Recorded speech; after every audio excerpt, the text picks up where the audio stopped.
Hello, my name is Madison and welcome back to my channel. In today's video, I'm going to go through everything that I read in March and talk about my April TBR. Before we get into it, if you like this video, you want to see more, be sure to subscribe and hit the like, and let's get into it. The first book I finished in March was Rivals by Katherine McGee. This is the third book to the American Royals series, and if you haven't heard about this series, it is basically about if America was a monarchy and the royals in the American royal family. I give the first book in this series, American Royals, 4 stars. I really liked it. I feel like I'm all for royal family gossip, and so this felt even better because it's not about a real royal family, so I could be as nosy as I wanted basically.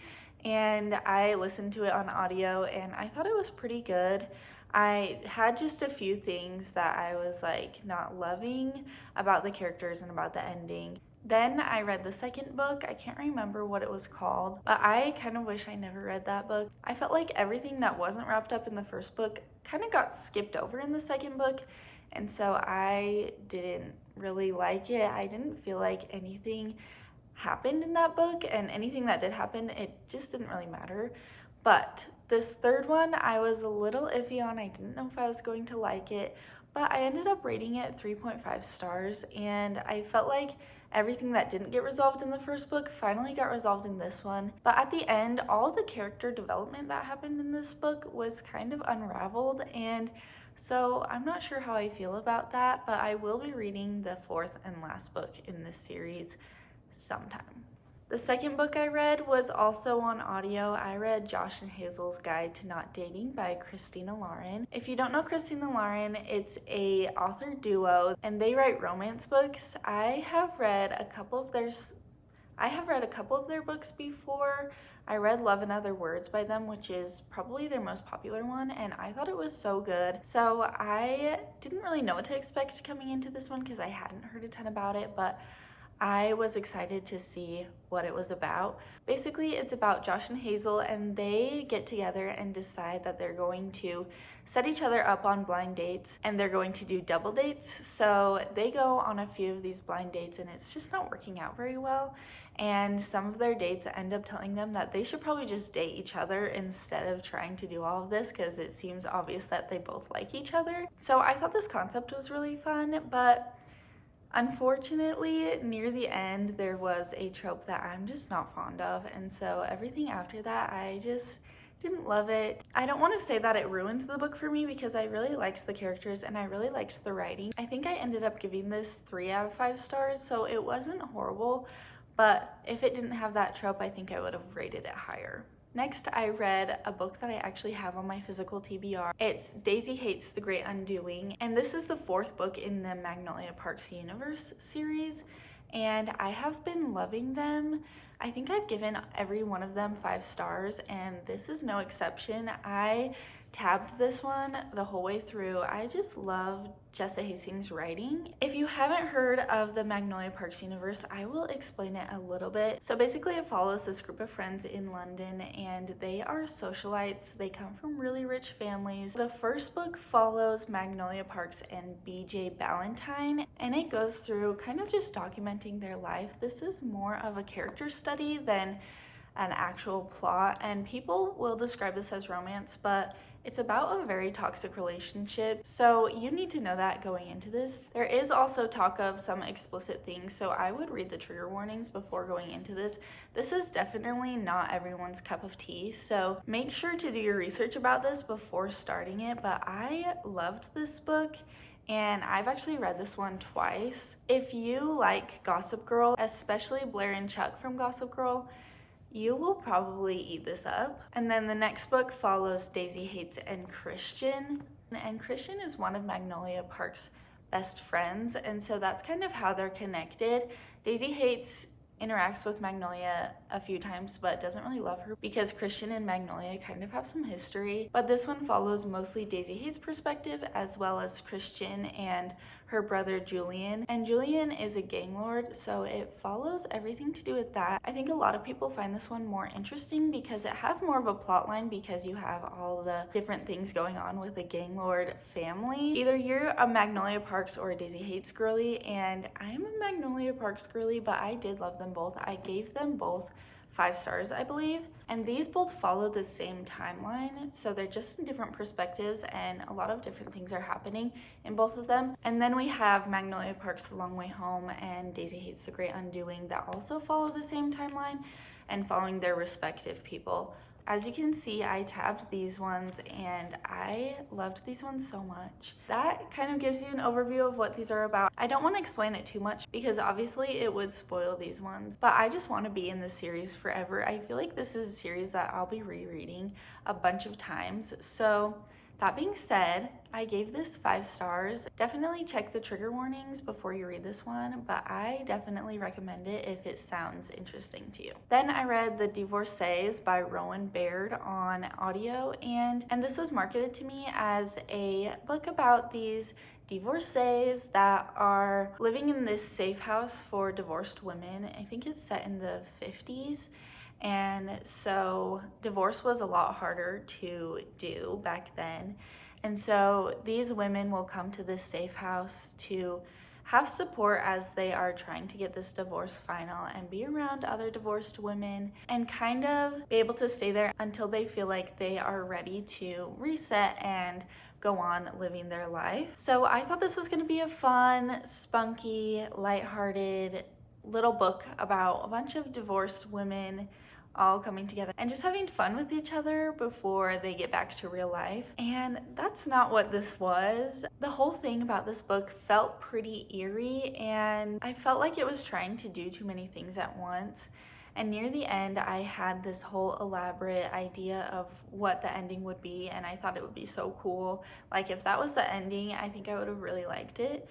But unfortunately, it wasn't, and the ending just didn't give me enough, and I'm actually kind of confused about how it ended. Like, I felt like it was an open ending and we kind of make up what happened. I ended up giving this 2.5 out of 5 stars. It just wasn't really for me. Next, I finished Redeeming Love by Francine Rivers on audio, and I didn't realize that this book was published in the 90s, so maybe if I had that idea going in, I might have liked it a little bit more.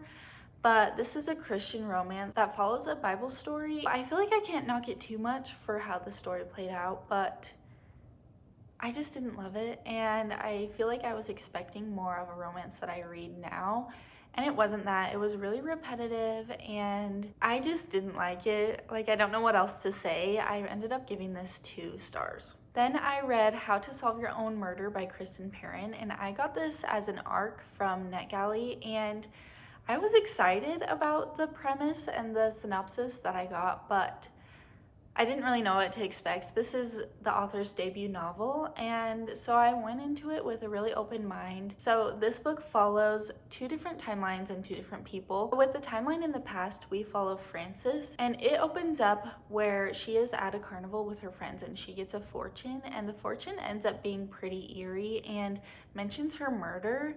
So she gets really scared about this, and her friends think that she shouldn't really be scared, like it's not actually real.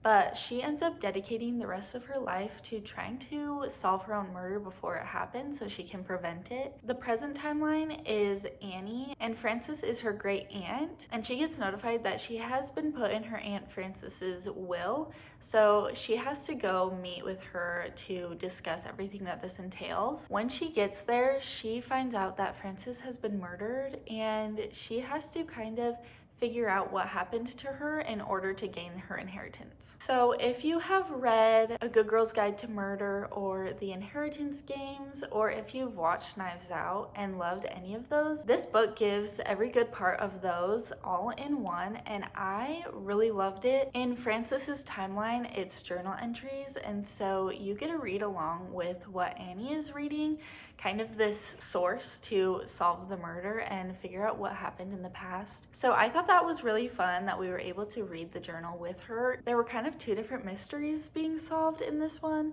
so I thought it was really good. I ended up rating this 5 stars, and I just love the premise of all these books and movies that I talked about. So having a book that was pretty similar to those that I could read was really great. Then I read another arc, The Rom-Commers by Catherine Center. This one is coming out in June. I believe it's June 11th. This is about Emma Wheeler, and she is an aspiring rom-com screenwriter, and she gets called up by one of her old friends, and he invites her to come help this really famous screenwriter fix the rom-com that he wrote. He is not used to writing rom-coms. He writes basically everything else, and he is super famous and has won a bunch of awards. She like fangirls over him, and so she's really excited, but she has never done anything for herself. She has not really followed this dream of being a screenwriter because her dad needs constant care. She ends up working everything out, and she goes out to help this screenwriter fix his rom-com, but he has never worked with anyone and he does not want to, so he gets pretty mad that she is there. He didn't know that she was coming. So it just follows them as they warm up to each other and they start writing this rom-com together.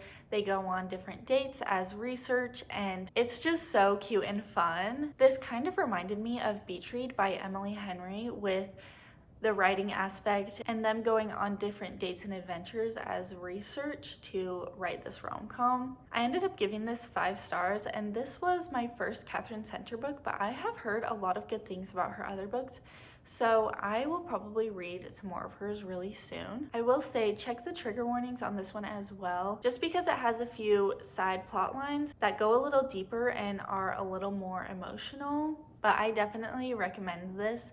Add it to your TBR, pre-order it, because you will probably love this one. Then I read The Rulebook by Sarah Adams. This one comes out on April 2nd, so by the time I'm posting this, it's out. So if you haven't heard of Sarah Adams, she is known for her closed-door romances, so everything she writes is pretty clean. And I have a couple of her books, but I have never read anything by her, so when I got this one, I was super excited. This is the second book following The Cheat Sheet. I didn't read that one. It's a sports romance. I didn't know this going in, but I feel like it was fine because these are more interconnected standalones. So some of the characters in the cheat sheet show up in the rule book, but I don't think that you have to read them in order. I feel like I will be reading the cheat sheet after this because I got a glimpse of the couple from the cheat sheet and I just want to learn more about their love story. This one follows Nora, who is a sports agent, and Derek, who is a really great professional football player. Nora is kind of an assistant at her agency, and she gets the opportunity to represent Derek. But what the agency doesn't know is they actually dated in college and they kind of had a messy breakup. So Derek hates Nora, and he comes in for the meeting not knowing that his new agent is going to be Nora. So it follows them as they try to work this out so she can kind of start her career, and they make a bunch of rules to help them keep a professional relationship. And it just goes through finding out more about what happened in the past and why Derek hates her, as well as them rekindling their friendship and maybe a little bit more. I really liked this book. I thought it was so fun, and there is mention of a late diagnosis of dyslexia for Derek in this book, and the way that he speaks about how this late diagnosis makes him feel and kind of validates everything that's happened in the past. It was just so good. And this was a romance, but there was also different plot lines that really make the story come together and really flesh out the main characters. And the friends in this book were also amazing. I just loved every main character and side character, and I feel like you can't go wrong with this one, especially if you may need a palate cleanser in between your fantasies or something. This one was just really great and a super quick read. I ended up giving this one 5 out of 5 stars. And last but not least, I read The 7-Year Slip by Ashley Poston. I have read The Dead Romantics by her, and I liked that one. It was magical realism with ghosts. So I read that in October and it was really great. And I didn't know what to expect with this one. I had heard really good things.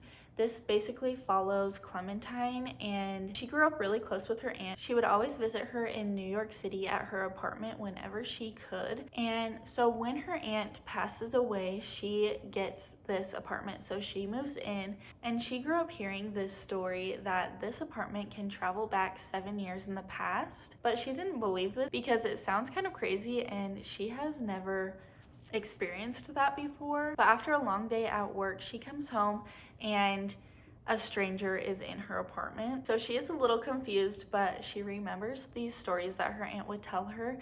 And so she gets to know the stranger a little bit, and her aunt had 2 rules to this apartment. 1, always take off your shoes, and 2, never fall in love in this apartment. And she is pretty close to breaking that rule. So obviously this is a romance, but it is so much more than that. I loved how Ashley Poston wrote about grief, and the character development with these characters was really great. Like I said, I didn't know what to expect, but all of my expectations have been surpassed.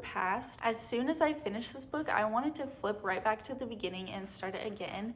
I also want to annotate this because there were just so many pretty quotes, and so I rated this 5 stars. I would rate it 1,000,000 if I could. This is going to be one of my favorite books of all time for the rest of my life. I feel like this was just so good, and not much can beat it. I can't believe I had this on my shelf for so long before reading this. If you take any recommendation from me in this video, read this one and I promise you will not regret it. So that is everything I read in April. I feel like it was a really great reading month. We had a few 2 stars, but we also had quite a few 5 stars and close to 5 stars. So let me know if you have read any of these books and what you thought of them. I would love to discuss in the comments. But now let's get to my April TBR. I'm going to go through these pretty quickly because I don't know a ton about them. I don't love to read the synopsis fully before I go into it, so I will tell you what I do know, but this is going to be pretty quick. So I ended up putting 5 books on my TBR. I'm trying to get through my physical TBR, so hopefully I can do that this month. The first one I'm going to read is Dune. I'm actually borrowing this one, so I need to get through it, and this one kind of scares me. I watched Dune Part 1, but I never got through it. I tried to watch it 3 times and I fell asleep every time, so I feel like my opinion on this movie doesn't count, but I thought it was pretty boring. I recently saw Dune 2 and it made me super intrigued to start this one because I feel like the world building is so complicated but also so cool, so I want to read this and see if it explains everything that I'm confused about from the movies. So I don't know if I'm going to be able to finish this one because it feels pretty dense, but I'm definitely going to start it and we'll see if I can finish this. I think I'm going to do a reading vlog on this where I will see if I like this book any better than I liked the movies, so stay tuned for that. Next, I'm going to pick up A Study in Drowning by Ava Reed. I don't know much about this book, but I have heard pretty good things. I think it is like a dark academia fantasy, and I believe it's also YA, so I feel like it'll be pretty easy to get through, and it's only like almost 400 pages, which I feel like is pretty good for a fantasy, so I'm hoping that I love this one. Next is going to be a romance. I'm going to start the series that I have been wanting to start for so long. As you can see, I have all of the books and I haven't started the first one. So that is kind of a controversial thing to do, and I'm a little scared that I'm not going to like this, but I've heard really great things. This is a cowboy romance, and that is basically everything that I know, but that's all I need to know because I think this one will be really good. Next is another romance, and this is one that I didn't finish in March, and it was on my March TBR, so I'm really hoping to get to it this month. It's Yours Truly by Abby Jimenez. I have just been seeing so many things about this one for a long time, but even more recently, so I also don't know pretty much anything about this book, just that it's a romance and it's by Abby Jimenez, which is a pretty popular author. I have not read anything by her, but I do have her new book, and so I'm hoping to get to that one as well. I have it on my Kindle. Let me know if you read this one because I want to know what your thoughts are, and I will let you know when I finish this one. Last but not least, like I said, I am really into the Magnolia Parks universe, so I am going to pick up the last book that has been published and the last one in the Magnolia Parks part of it. It's Magnolia Parks Into the Dark. I have started this one, but I'm only 36 pages in. This is a very chunky book, especially for romance. I believe it's 700 pages. Yeah, it's exactly 700 pages. So I'm scared for the emotional roller coaster that I am about to get myself into. And I also might vlog this one. We'll see. It'll definitely be spoiler free. Send your thoughts and prayers for my emotional well-being after I finish this one. So that is everything on my April TBR. This is more of a hopeful TBR. I am really bad at following my TBRs, but this is just kind of what's on my radar for this month. Let me know if you've read any of these books and we can chat about it. Let me know if you liked this video by hitting the like button again. Also hit the subscribe button if you want to see more videos like this. I will definitely be starting to post reading vlogs. I am super excited about what this channel has to come. So thank you for watching, and I'll see you in the next video.